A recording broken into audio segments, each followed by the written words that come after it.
I'm here to review The Walking Dead Season 5, Episode 12, titled Remember. Now, the title Remember reflects on Rick's character, but also it reflects on how Rick now becomes a police officer again, because in this episode, it gets revealed by Deanna that she wants Rick and Michonne to be the new constable of the Alexandria Safe Zone. Now, remember, Rick used to be a sheriff. He used to be a police officer. Now, notice in this episode how he's now a police officer again.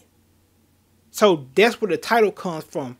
Remember. Remember who you once were before the zombie apocalypse happened. And like I said, she recruits them as the constable now. And when you're a police officer, you represent justice and you represent peace. And we see Rick is back in that position again. And now he has the authority again. Although it might be limited authority. But he's still a police officer. There was something that caught my eye about Deanna. When she put Noah on the supply run team. How can you put somebody like Noah on that team when he can't even run? The dude was limping through the woods when Aiden was going through the woods, when him, Tara, Aiden, and Eric was going through the woods. So how could you put somebody on a supply run when they can't run? One of the minor nitpicks that I have for this episode is how can Deanna recruit Noah to be on the supply run team when he can barely run? We saw Noah limping through the woods, but yet you choose to put him on the supply run team with your son Aiden, Tara, and Eric and Glenn. That doesn't make no sense. I mean, that would make him a liability to the group because he's walking with a limp. He could barely run. So again, how can you put somebody on a supply run when they can barely run?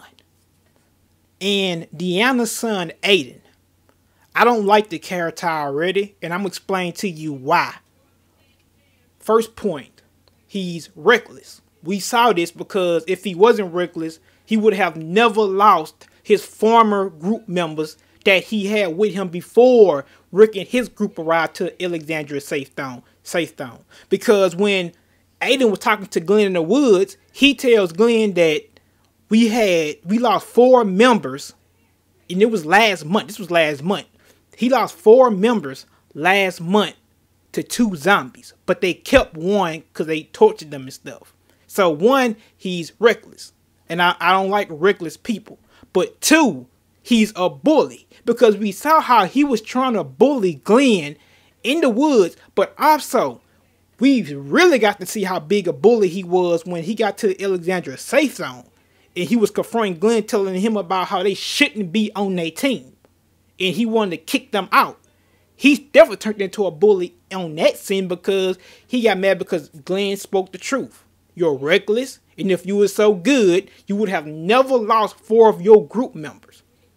And the third point I don't like about him, he reminds me of a spoiled brat who never had to deal with real life because he always had those walls protecting him. And there I said it. He was always hiding behind those walls. He never had to deal, he never had to really go out there and live in a zombie apocalypse like Rick and Glenn had to. Therefore, it messes him up because, like I said, he takes zombies and he plays with them, not knowing the truly real danger that they are, because like I just said, he didn't have to live out there in that world. He was always hiding behind metal walls. And another thing I don't like about Aiden is he abuses his authority. He thinks he's on a hierarchy. He thinks he's better than anybody else just because he's Deanna's son. Okay, we know he's Deanna's son, and we know that he was probably the first person to get a job when the Alexandria Safe Zone got built because, like I said, he was her son. So therefore, when she gives him a job, he's over that job because he's her son. But he's abusing his authority, his power, and like I just said, he also think he's on a hierarchy and he's better than the people in his group. And when I saw him talking to Glenn the way he did, I didn't like that. That wasn't cool. And you can tell that he's, like I say, he's reckless, and he never had to deal with what was truly going on outside of them walls. Also, with the scene that Aiden was in when we saw the zombie hanging on the tree, notice the zombie that we saw coming that they put on the tree, but the zombie ended up falling off the tree because his flesh was decaying. So of course it's going to rot and he's going to fall off the tree because the skin is not strong enough to hold on the hook or whatever they used to hang him up on the tree. Notice the zombie that we saw coming towards them looked like the same zombie that had killed Dale in season 2. Maybe that was the Easter egg that Chris Hardwick was talking about on The Talking Dead. Maybe I could be wrong with that scene. But also, with the zombie hanging on to the tree, you would notice that they did the same thing in season 3 of The Walking Dead. Remember when Andrea and Michonne was coming up to Woodbury and saw the dead zombies hanging on the tree?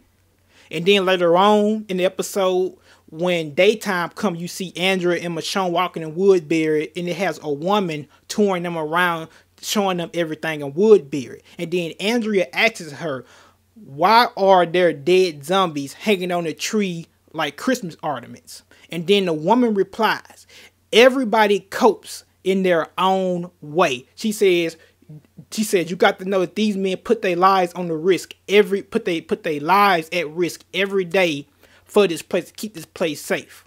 And they have lost a lot of men in that process. And then that's when she tells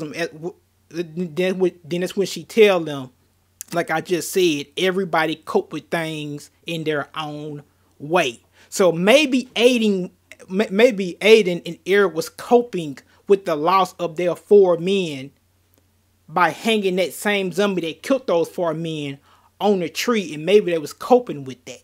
Maybe I could be wrong, but I definitely got a Woodbury feel from the zombies hanging on a tree in that scene. I definitely see some jealousy and envy coming from Aiden in future episodes. One being that he knows that Rick and his group is stronger than the people that was already there at the Alexandria safe zone. That's one. And 2 being that he know he can't bully any of them. Glenn made a prime example out of him, and Daryl made a prime example out of Eric. And I'm telling you, there's going to be some envy and some jealousy going on in the future episodes. But also, to mention, he know that he wasn't good enough to protect the Alexandria safe zone. He know he didn't have the skills to do what it took to keep it safe. So he's going to feel jealous because he know his mother Deanna had decided to put Rick and his group in there to teach the members that was already at the Alexandria safe zone how to survive. And like I said, he's jealous because of that, because his mother didn't come to him for the answers, or come to him to see, or come to him for plans on how to protect the Alexandria safe zone. She chose to recruit Rick and his group, and it's going to hurt him because, one, he knows that he's not strong enough. Deep down inside, he know he's not as strong as Rick group, and he know he doesn't have what it takes to protect the safe haven. So it's going to definitely be some jealousy in the episode. And like I say, the jealousy is going to come from towards his mother too, because she chose Rick group over him in terms of protecting the place. And I fell in love with the first scene of the episode, or the opening scene for the episode, when the gates was closing at the Alexandria safe zone, and you see Daryl kill that possum. That was disgusting. And you see a zombie walking towards the gate while it was closing. And Rick did that. The reason why he told Sasha to shoot that zombie was because he wanted to show the people at that place that we are not afraid of you. And he wanted to display Sasha's aim and how good she was as a sniper. And he chose her to shoot the zombie from a long distance. And he kind of wanted to put fear in their heart, like I say, and show them that we are not afraid of you. And I really like the symbolic meaning behind the scene when Rick had took the shower and he decides to shave, because it's opposite from the Shane scene, because you can see how the camera had both of their faces staring in the mirror and you had Rick shaving. And the symbolic meaning that you got from that scene is that Rick is now trying to refit back into civilization again. And he's trying to change his appearance and trying to cut all the hair out of his face to get rid of the struggle to become a new Rick. But the way he was looking in the mirror, he was giving you that look, that look of, I'm not sure if I'm changing mentally though. I'm changing physically, but changing mentally yet? Have I changed that yet? That's the most important part, is to change mentally. I mean, I can cut and shave my hair, but if I ain't changed mentally, then what's the reason for this? And you can see that he's now trying to, as I just said, he's trying to refit into civilization again. Now, it's different from the Shane scene, but also kind of the same, because when Shane shaved his hair, Shane was now adapting to the new world. That was symbolic meaning of Shane now adapting to the new world. He was cutting off his hair and looking into the mirror. That was a new Shane. He was evolving into the new world. Except with Rick now is different. He's now trying to get out of that world. He's trying to adapt to the new civilization now, and he can do that now. But did he change mentally? And that was a question for this episode. Next, I'm about to wrap this review up because nothing much really happened. But in this episode, it gets revealed that Carl and Carol is scared of fitting into that civilization, but also by them fitting in, they scared that those people might rub off on them and they might become weak and they might lose their skills that they once had before they came to the Alexandria safe zone. And you can see how Rick tells Carol, no, it's not going to happen. But then at the end of the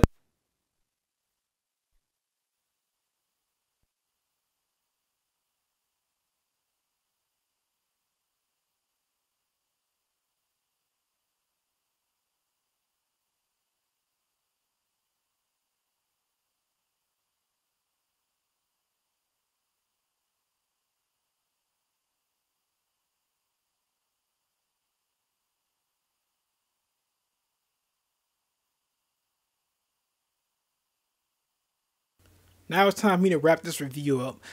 And also, I love when Carol was in the interview and she was pretending to be this burden on the group, but also be this burdening mother to the group. And she says that she always needed to be protective. I love how she put that fake persona on in that interview, and she was laughing about it. And she was talking about her husband, Ed, and talking about how she misses him. And the whole interview was funny. I enjoyed the interview with Carol. Matter of fact, she took the episode for me. Carol took the episode because it was just hilarious. And I love when she was coming out of the house and she told her that you need to take a bath. And she says, I'm going to wash that vest for you because that vest is filthy. And you can tell that the vest is dirty because the angel wings on the back of the vest used to be like a grayish color in season 1 through season 3. But now the angel wings are completely black now. So the vest is very dirty. She tells Daryl that she's not like the mother of the community that cooks for them, but that cooks for the community. She was telling Daryl about putting a lasagna in the stove. And when she was walking off, the way she was dressed, Daryl tells her, you look ridiculous. And that was funny. And also, when Rick goes out to check the perimeter, he ends up going back to the old trailer that he had found the blender outside of the trailer. He puts Joe's gun in there. If you notice, the gun is missing. Now, I'm going to do a separate video on that later on. But notice how Carl comes behind Rick because he was following that girl, and he sees a zombie comes out from a rug trying to attack Rick. And notice how Rick could finish off the zombie, but Carl says, let me do it. Carl takes a pole and stabs it through the zombie head. What you get from that scene is a Carl that's not trying to get rusty in his killing skills. A Carl that's trying to keep his guard up, but also not trying to let that community soften him down. And it's trying to keep that killer instinct in terms of surviving. And you see him kill that zombie. He still want to keep that. He still want to keep his guards up. That's what you get from that scene. He's not trying to get rusty at that stuff. He's trying to keep his composure, but at the same time, he's trying to keep those survival instincts in him. And also with the Daryl scene, a lot of people, they get kind of mad at Daryl because he's antisocial when it comes to new people. But you got to remember, before the zombie apocalypse happened, I would like to call Daryl a hermit. Daryl he never lived in the inner city of Atlanta. Daryl actually lived in the woods. Just him and his father. So you would think that one person that lived the type of way would be antisocial. But at the same time, the guy's a hermit. And anytime you get around a hermit in real life, a person that's a hermit, they're not really used to being around other human beings. I know hermits that don't like to be around other people. Look how long it took before Daryl had got used to being around Rick. It took him season 1 and half of season 2. It took a long time for him to get used to them people. So don't expect a person like Daryl to get used to a place like the Alexandria safe zone so fast. Like I said, the guy lived in the woods almost his entire life. He had no human population, no human interaction in the woods. He never lived in the inner city. It's going to take a while for him to get used to everybody at the Alexandria safe zone. It's going to happen. But don't expect him to do it right now. Because if it took him a long time to get used to Rick and his group, don't expect him, because that's like you having a friend that's antisocial, but that the friend that's antisocial is only cool with you and only talk to you. But yet you bring another friend around and you expect that, okay, my antisocial friend is cool with me, so and also this other friend's cool with me, so I expect my antisocial friend to talk to my other friend since the antisocial friend know I'm friends with that friend, so I expect that friend to talk to my other friend. Not gonna happen. Not gonna happen. So this right here was my Walking Dead review. Hope you guys enjoyed it. And like I said, when Rick shaved that beard, you got a sense of one point that you got was Rick is not surviving anymore. There's a difference between surviving and living. When he shaved that beard, when he had that beard, he was surviving. But when he cut that beard, he was living now. He's living. And it's a place he always wanted to move to. He even told Daryl outside that me and Lori used to pass by places like this and hope that one day we could live in a nice neighborhood like this. So, yeah. Like I say, Pete, we got the nice stuff with Pete. Deanna, can't wait to see. And I kind of don't like what they do with her character by remixing it and taking Douglas out the picture and giving it to her. I kind of don't like that, but that's just me. And like I say, this review, honestly, I'm not going to put everything into this review because nothing really happened in this episode. And like I said, we see Carl get introduced to kids. Brand new little kids, his age, but he's not used to them yet. And he calls everybody at the community week. I mean, that's pretty much what happened. And now Rick and Michonne are like the police officers of the community now. And I love how, you know, when they jump in and stuff and stop Glenn from fighting, that Deanna finally revealed to them what position they had for them, what type of job they had for them, and Michonne passed that test. So, I can't wait to see what's going to happen in the rest of the episodes. God bless you all, and peace. And give me a thumbs up on the video, and like, share.